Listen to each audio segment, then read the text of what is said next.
Was in 1997, and then she's now one of 4 players that have 3 MVPs under their belt. Cheryl Swoops. Okay, picture this. Back in 97, Cheryl Swoops made history, becoming the first to grab that massive milestone. Fast forward to now, and she's still one of only 4 players ever to collect 3 MVP trophies. Legends like Lisa Leslie and Lauren Jackson share that elite space with her. But here's where things get wild. Dan Patrick himself just dropped a take that's got the internet buzzing. He says Caitlin Clark brings way more value to the Fever than A'ja Wilson does to the Aces. Sure, he admits Wilson's been flat-out dominant this season. She's the MVP, no argument there.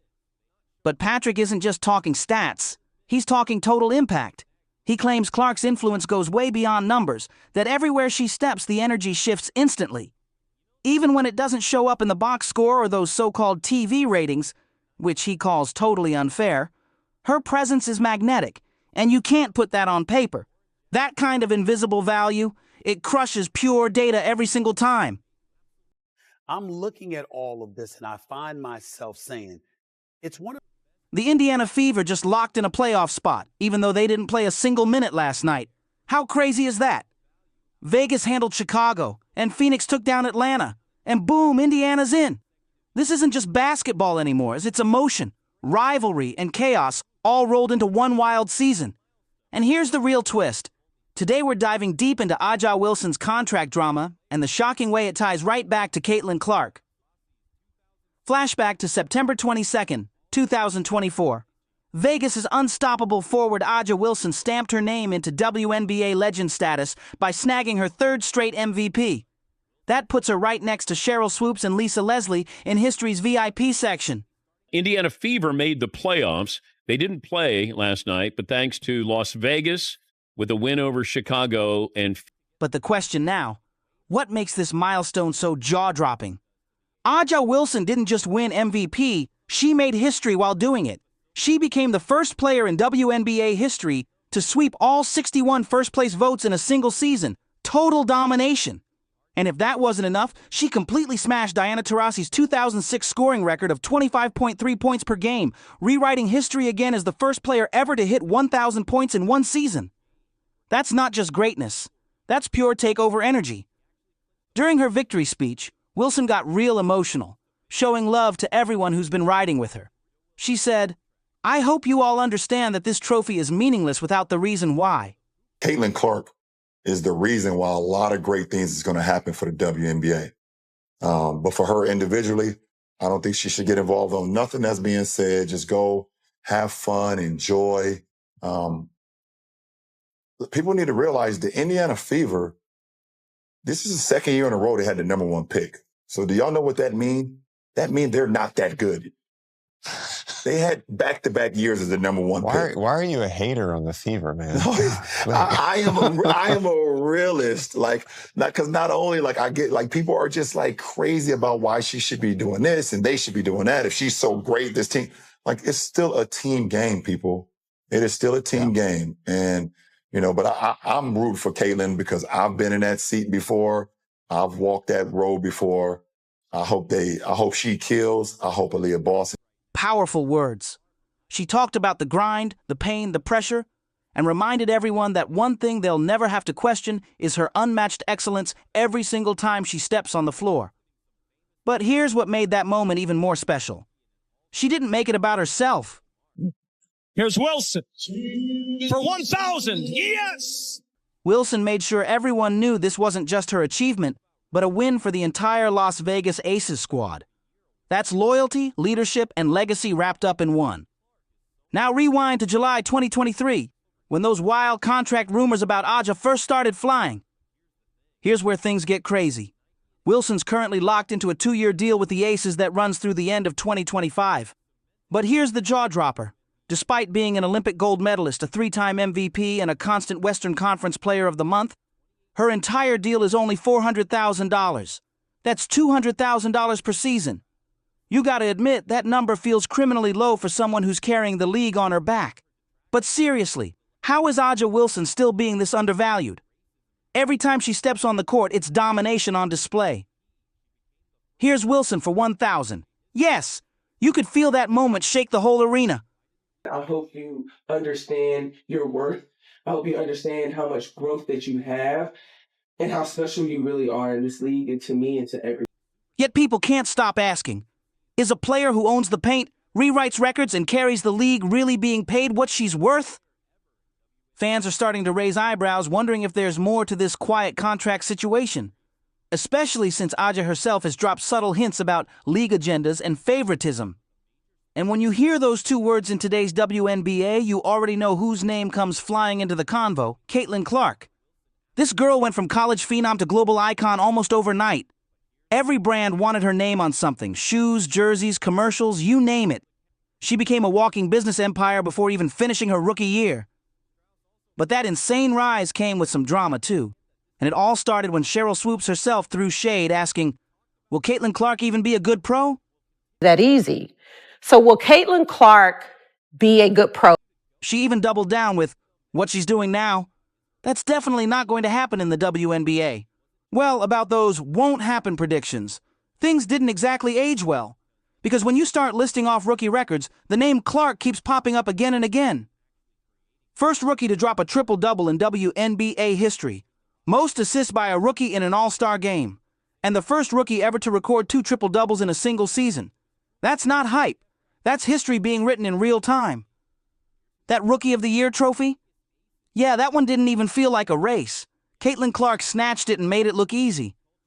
But here's the thing. Clark isn't just some stat-crunching robot who racks up records for fun. She's electric. Her vibe, her swagger, her ability to light up every arena she steps into. That's what makes her the people's favorite. Fans literally cross state lines just to catch a glimpse of her in person. But get this. Even before she went pro, Clark was already cashing in like a seasoned superstar. They have traversed the entire country to come here to Phoenix to get a look at her today. In April 2024, she signed the most expensive shoe deal in women's basketball history. An 8-year, $28 million monster contract with Nike. And yeah, you heard that right. It includes her very own signature shoe line with the Indiana Fever logo stamped on it. That's not just a deal. That's a power move. From that moment, Clark went from basketball prodigy to cultural phenomenon. She wasn't just a player anymore. She was a full-on brand, standing for confidence, change, and generational influence. Today, I'm Malika Andrews. We start our show in the W, where Caitlin Clark has just been named the 2020... The world couldn't get enough. Highlight reels, interviews, merch, sold-out arenas. She became the face of women's basketball overnight. Still, success attracts hate, and Clark's no stranger to criticism. Instead of snapping back, she kept her cool, choosing silence over drama while the noise got louder around her.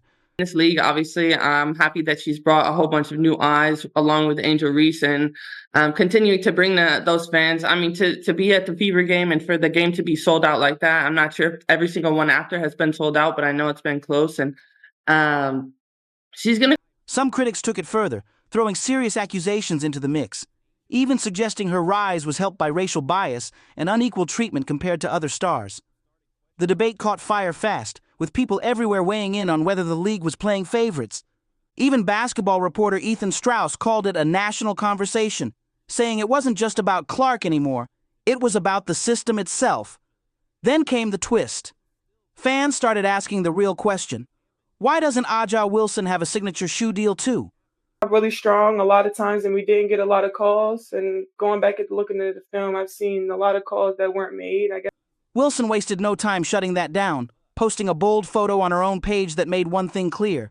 She doesn't need approval from anyone to own her lane. Now, here's where things get real interesting. Word on the street from industry insiders is that the big merch companies have officially learned their lesson. After all the backlash and fan uproar, they're now putting Aja Wilson at the top of the priority list for her very own signature shoe. Overwhelmingly black league whose stars have always been a little disproportionately white. And I think there is some real angst about another white player being pushed to the forefront. As it happens, though, a lot of the greatest women's players of all time are not like some great white hope thing. Diana Taurasi is unbelievable. I mean, and honestly, it's about time. Nobody in their right mind wants to cross her or her massive army of loyal supporters. That's a PR nightmare waiting to happen. Ethan Strauss even pointed out that this whole situation exposes something deeper. A total culture shift inside the sports world. From the Las Vegas Aces, now a Golden State Valkyrie, and joins us now live. First of all, congratulations, Caden. You came in on your rookie campaign. You joined at the Aces, which you could say is like the penthouse. And now you're going to be joining essentially a new franchise as they... These companies used to set trends. Now they're reacting to public pressure instead. They're not leading the noise anymore. They're chasing it.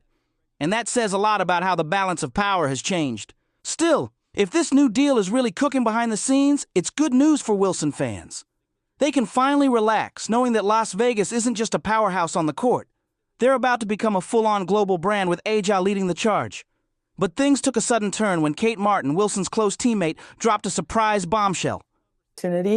And, you just need one shot, right? And I am very thankful for the Aces and everything I got to learn there. But I'm really excited for this new beginning and to build something from the ground up here with the Valkyries. Jones trying to stop her. The fader, good!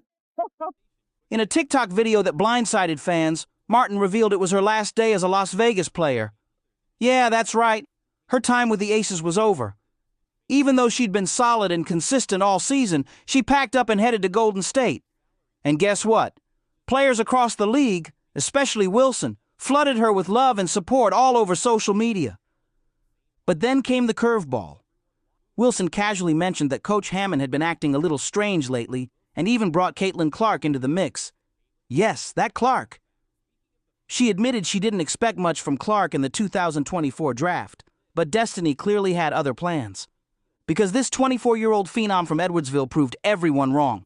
She captured hearts at Iowa, turned skeptics into believers, and against all odds, ended up being drafted by none other than the Las Vegas Aces in the second round. Talk about a plot twist no one saw coming.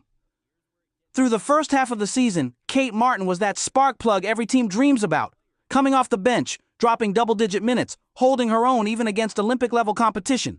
She was that reliable. She even told fans, "All right, everyone, today is my last day in Los Angeles." But nobody expected what came next. For reasons still totally unclear, Coach Becky Hammond made a shocking move in the second half. Martin's minutes suddenly vanished. From playing key rotation minutes to barely seeing 5 minutes a night, and even missing 5 games, including the playoffs, the same playoffs the Aces ultimately lost. Something's off behind the curtain and fans can feel it. So what does this mean for Las Vegas now? It's not just Kate Martin packing her bags. This could be the start of a serious shakeup. Rumors are swirling that big names like Kelsey Plum and Alicia Clark, both in their absolute prime, might be next out the door. Even Sydney Colson and Tiffany Hayes are being mentioned as possible exits. The dynasty that once looked untouchable might be cracking right before our eyes. But there's one shining hope holding it all together. Aja Wilson. Her choice to stay locked in with the Aces might be the glue this team needs to rebuild its fire. The franchise is betting everything on her leadership and legacy to keep them in the title hunt. And before we wrap up, I want to thank you for watching. Seriously, if you're loving this kind of deep dive into WNBA drama and stories that don't get told, make sure you like, subscribe, share, and drop your thoughts in the comments below. I'll catch you in the next one. You won't believe what's coming next.